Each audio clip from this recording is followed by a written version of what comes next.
Hello learners, hope you are doing well. So I welcome you all to the week 2 graded assignment solution video. So without further ado, let's jump into the first question.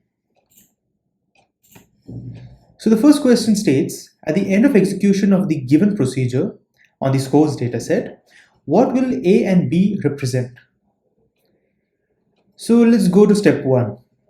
Arrange all cards in a single pile called pile 1. So that's a pretty simple procedure. The second step is that maintain two variables A and B and initialize them to 0. Then the third step is if pile 1 is empty, then stop the iteration. The fourth step states that read the top card in pile 1.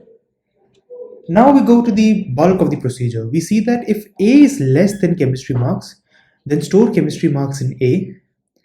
If mathematics marks is less than B, then store mathematics marks in B. And step 7 says that move the current card to another pile called pile 2 and repeat from step 3. So let's see what's happening here. So let's say we have two variables A and B. And now in the first iteration, both of them are equal to 0. So now let's say we have a set of 5 marks. Okay, I'm just going to randomly give 5 marks, something say, let's say 45, 62, 78, 45 and say 95. So these are a set of 5 marks. Now let's say in the first iteration, these are your chemistry marks. So what does the step 5 state? That if the A is less than chemistry marks, then store chemistry marks in A. So now let's update the variable A for now. So in your first iteration, your A is 0. Then it checks the first card whose marks is 45 and it compares A with this 45. Now you see that 0 is definitely less than 45, which means now 45 will be stored in A. That means the next value of A is 45. So it's pretty simple till now. Now in the next iteration, let's just update the value of A now. We'll move on to B a little later. So in the next iteration, we see that now this 45, which is the value of A right now in the second iteration, it is now compared with 62, which is the second mark. So we check if 45 is less than 62. Since it is less than 62, we store this value of 62 in A. So now what happens to the value of A, you ask? Well, A is now updated. Now the value of 62 is stored in A. Similarly, in the next iteration, we compare 62 and 78 because 62 is now stored in A. So now value of A is 62 and it is compared with 78, and we see that 78 is larger, which means that 62 is smaller than 78. Now the value of 78 is stored in A. So the next value of A is 78. Now in the next iteration, you see what's happening. We compare 78, which is the value of A, and we check if 78 is less than 45. Since this is not correct, the value of A is unchanged, which means that 45 is not stored in A. So we just move on to the next iteration and compare the value of A, which is currently 78, because it was not updated as 45 is lesser than 78, which means that now we have to compare 78 with 95. And we all know that basic mathematics that 78 is less than 95, which means that now the value of A is 95. So what is this state? So now what is the value of A at the end of this particular procedure in which we have just counted the A, the chemistry marks? So as you can see here, 95 was coincidentally the largest value amongst all the 5 marks that were given to us, which means that A has stored the largest chemistry marks among all the chemistry marks. Okay, so now we have found out what A stands for, and A is the highest marks of chemistry. That means now we have boiled down to just 2 options. So as you can see here, there are only 2 options which correspond to highest chemistry marks, which is option number 2 and option number 4. Right. So now we have to find out what is B so that we can go on narrow down to the answer of this question. Fine. So now in the first iteration, let's say now the value of B is 0. And let's take these marks which I've taken here to be the maths marks, because whatever be the maths marks, the values would boil down to the same representation of the values of A and B. So now let's say take that B is equal to 0 in the first iteration, and we go forward. So in the first iteration we check if the value of the mathematics marks is less than B. So I think you might have already found out that there's something wrong here, because there are no marks, at least in your tests. You cannot have any mark that is less than 0. So let's confirm this. So in the first iteration we go and we check if the mathematics marks, so in this case 45, we check if 45 is less than 0. So this is definitely not possible. So the value of B is still 0 after the first iteration. In the second iteration, we check if 62 is less than 0, which is still not possible. So at the end of second iteration, the value of B is still 0. We go on to the third, fourth, and then finally the fifth iteration. We still find out that the value of B remains 0 throughout the entire iteration, because there can be no marks, be it chemistry, maths, it doesn't matter. You cannot have marks lesser than 0. So because of that, we see that the value of B will always remain 0, and that is what B represents at the end of iteration. So finally we have boiled down our answer to one option, which is A represents the highest marks in chemistry and B represents 0 at the end of iteration. So your correct answer is the option number 4, that is highest marks of chemistry and 0 respectively. So moving on to your question number 2. The question states that match the following expressions in column 1 with appropriate values in column 2. So let's see. So the first column, the first row in the first column states that 2 is equal to 2, or, this is important, 2 is greater than 3. So we know that when you write 2 is equal to 2, we are comparing the two values on the left and the right. If you are just writing something like 2 is equal to 2, it would make no sense, because you're trying to assign the value of 2 into this number of 2. So that doesn't make sense. So if you want to compare two values, you put 2 equal to signs, which means you're checking if the number 2 is equal to this another number 2. So we do it sometimes to check two variables. Suppose x is equal to y, and we assign two different values to x and y. So we check if it's true or false. So in this case, we're just checking if 2 is equal to 2. So since we know that this is true, it would just give you a value of true, or most cases it would just give you the value of 1. But say I were to check 2 is equal to 3. This would actually give me a false. This is also a 0. So this can also be represented as a 0, and true can also be represented as a 1. So in this case, since the first statement is true, we get a 1. And we have this OR operator. So this is a Boolean operator. And the other statement is false, because 2 is not greater than 3. We're checking if 2 is greater than 3. In this case, this is not. So you guys get a 0. You get a 1 or 0. So we know that if you have an OR statement, if at least one true is there in this OR statement, the entire statement becomes true. So in which case what we get is that this entire statement is true. So for A, your first value is true. So for A, you have a 2. So let me write it right here. So you have a 2 here. Now moving forward, we have your second statement B, which says that 2 is equal to 2 and 2 is greater than 3. So this AND again becomes important, because now we know that the first statement is true. Then we have an AND operator and we have a 0. So we know that for an AND operator, we need both the statements, or all the statements in this, all the conditions in the statement to be true. If they are not true, if at least one false is there among the statements, then the entire statement is false. So in this case, we have at least one false condition, which means that the entire statement is false. So in this case, we have a false. Right. So now let's go to the third statement. The third statement says that 2 is equal to 3. So as I told you that this is not possible, because we cannot assign a number to another number. So similarly, if I would write 2 is equal to 3, how would I even go about doing that? So this is not possible as such, which means that this is an invalid expression. So in which case this is actually 1.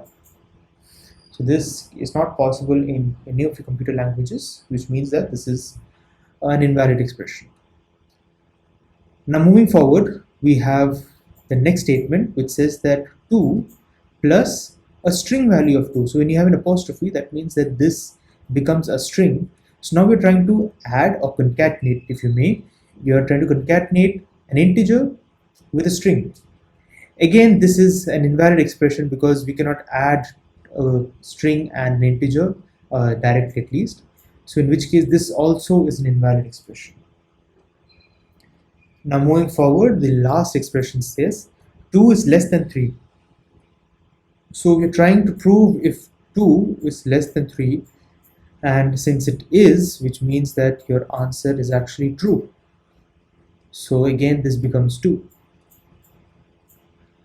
So from your options, you can see that what answers that we have got corresponds to your option number 1, in which your A is 2, your B is 3, C is 1, D is 1, and E is 2.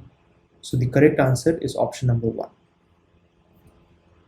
So moving on to the third question, it states that at the end of execution of the given procedure on the words dataset, what will A and B represent? So let's move into the steps. So first step, as you all know, will be to arrange all the cards in a single pile called pile 1. The step 2 is to maintain two variables A, B and initialize them to 10,000. So let's do that first. And let's take two variables A, B. Oh, pardon me, it's actually 100,000.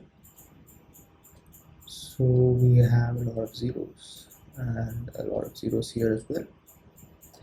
So that's 1 lakh, or you can call it 100,000, as you wish. Okay, so that's step 2. Now step 3 is, if pile 1 is empty, then stop the iteration, then read the top card in pile 1. Now let's see what step 5 states. It may look a little complicated, but it's actually easy. I'll show you with an example. If letter count is less than A, then store A in B and letter count in A. So I will try to give you an example so you can understand this this line, in fact, a bit easily. Step 6 says if letter count is less than B and letter count is greater than A, then store letter count in B. And step 7 is to move the current card to another pile called pile 2 and repeat from step 3. Sure. Now just for the sake of simplicity, I'm going to take just 4 words and I'm just going to say that the letter counts are as follows. Let's say it was 8, 4, 7 and 2. So let's not bother with what the word is, what the sentence is. Let's just say there are 4 letters and these are the letter counts. You have the first word with 8 letters, second with 4 letters, third with 7 letters, and the last word with 2 letters. So now let's go through these steps. So in the first iteration, you see that they have A and B are 1 lakh, 1 lakh respectively. Then you see that in step 5, when you read step 5, there is a statement that says if letter count is less than A. So in the first case, your first letter in your first word has a letter count of 8, and we're comparing if 8 is less than 1 lakh.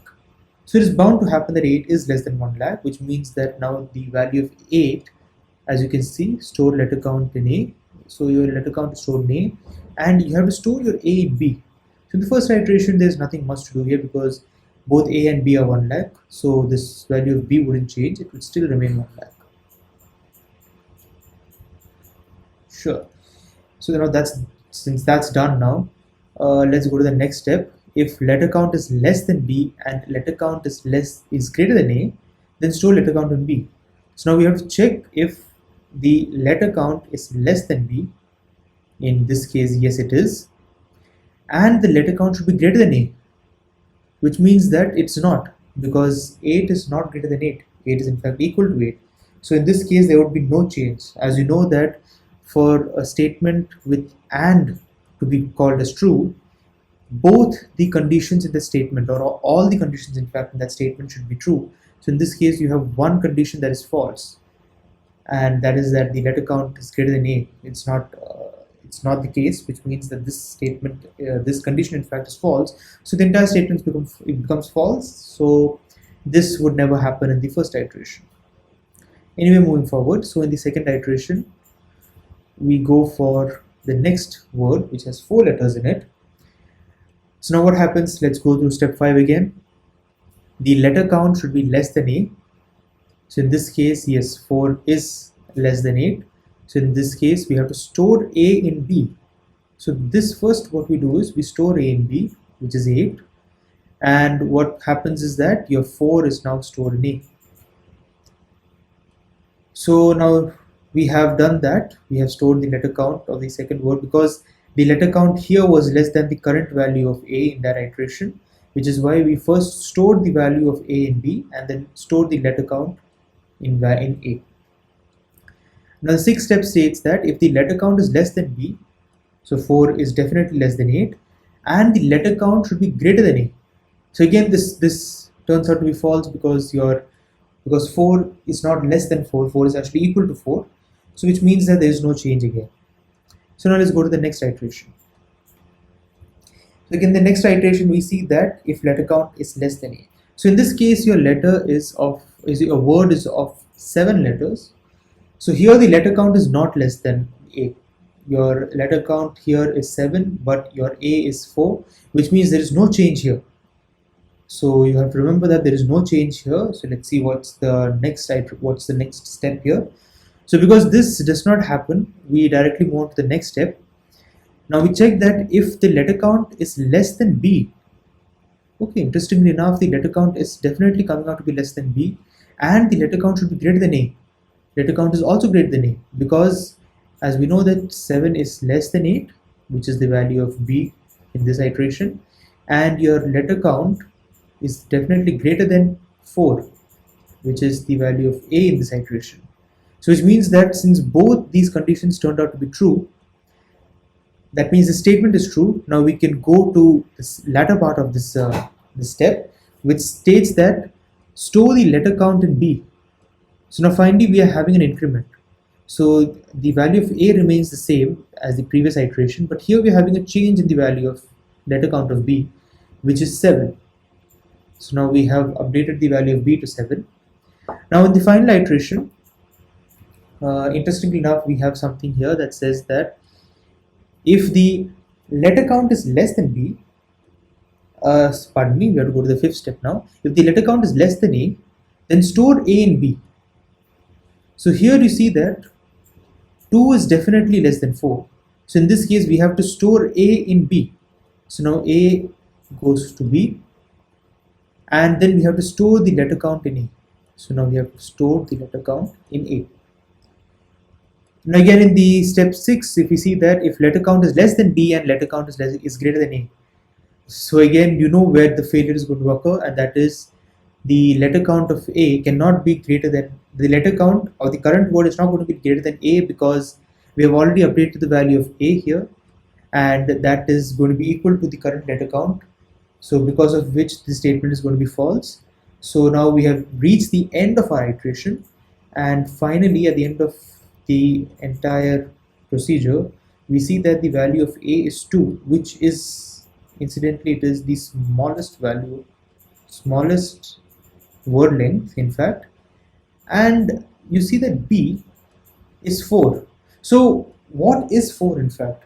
So when we go through these letters, the number of letters in each word, we see that okay, we have found that 2 is the smallest word length, but you also see that 4 is the second smallest word length. So as you can see, something interesting has happened here. So now A has stored the smallest word length, whereas B has stored the second smallest word length. So now we have easily found out the answer to the third question, which is that A stores the smallest word length and B stores the second smallest word length. So by that you find out that the correct answer to this question is your option number 3, which is A is equal to smallest word length and B is equal to the second smallest word length. So moving on to the fourth question, It reads that at the end of execution of the given procedure on the words dataset, what will A represent? So now let's go through this step again. So the first step again is to arrange all the cars in a single pile called pile 1. Then the second step is to maintain two variables A and B and initialize them to 0. So let's write that down. So A is equal to 0 and B is also equal to 0. Now let's see that step 3. Step 3 states that if pile 1 is empty, then stop the iteration. Step 4 states that read the top card in pile 1. Now step 5 says that add the letter count to variable B. So you see that B now gets updated in every iteration because every word in the entire words dataset has a particular letter count. So we keep on initializing the value of, keep on updating the value of B in every iteration. Now if word does not end with a full stop, then execute step 9. So what does that mean? That means if you are somewhere in the middle of the sentence, you keep on adding the letter count. So if say this was 2, then you add maybe in the next word 3, maybe the next word would be 5, next word would be 2 maybe, and next word could be say again 5. So you keep on adding this, and what happens is that if you finish a word, say you get your first word, and then it does not end with a full stop because it is in the beginning of the sentence, you directly go to step 9, you move that card to pile 2 and take the next word in the sentence, which is say of 3 letters long, and then again you go back to step 9, and this step keeps on moving, say till you reach the last word of the sentence, that is say this, with say 5 letters in its word. Now if that happens, then this word is definitely ending with a full stop. So now we go to step 7. Step 7 says that if the word ends with a full stop and B is greater than A, then you have to store B in A. Which means that, let's say in the end of this iteration, you have something like, let's say 17. So this is what, 2 plus 3 plus 5 plus 2 plus 5, you get it as 17. And now in the first iteration, you say the value of B, not the first iteration, in fact, after the first sentence is done, that means you reach your first full stop, the value of B is 17. Now we compare A and B. So if B is greater than A, which in this case it is, because 17 is definitely greater than 0, we put this value of 17 into A, and then we reinitialize B to 0. That's what is happening in step 8. Then again we start with the next sentence. Now let's say the next sentence had a total number of letters, and here please remember that we're counting the total number of letters because we're adding the letter count to the variable B. So in this case we are counting the sentence not with respect to the words or the number of words, but in fact we are counting it with respect to the number of letters in it. So that means there were 17 letters in the first sentence here. Now let's say in the second sentence you had something like, let's say 14 letters.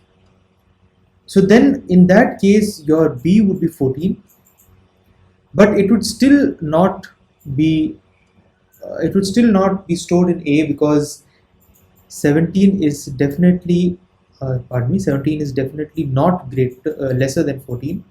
So 14 is not greater than 17 because that's how you have to initialize in B greater than A. So if that is not the case, then this would not be updated into A, and B would still be initialized to 0 after you reach the next full stop. So in this case, what you're trying to find out? You're trying to find out a sentence which has the largest number of, or the largest sentence in terms of the number of letters that are there in the sentence. So in this case, we would say that the correct answer to this question is the length of the longest sentence based on the number of letters. So that option is your option number 3, which is the length of the longest sentence based on the number of letters. And please be sure to mark the correct option because there is a bit of confusion here because we are not counting the number of words. As you can see that we are always storing the letter count to variable B and not the number of words. So that is the correct answer for option 4, question number 4, which is option 3, the length of the longest sentence based on the number of letters.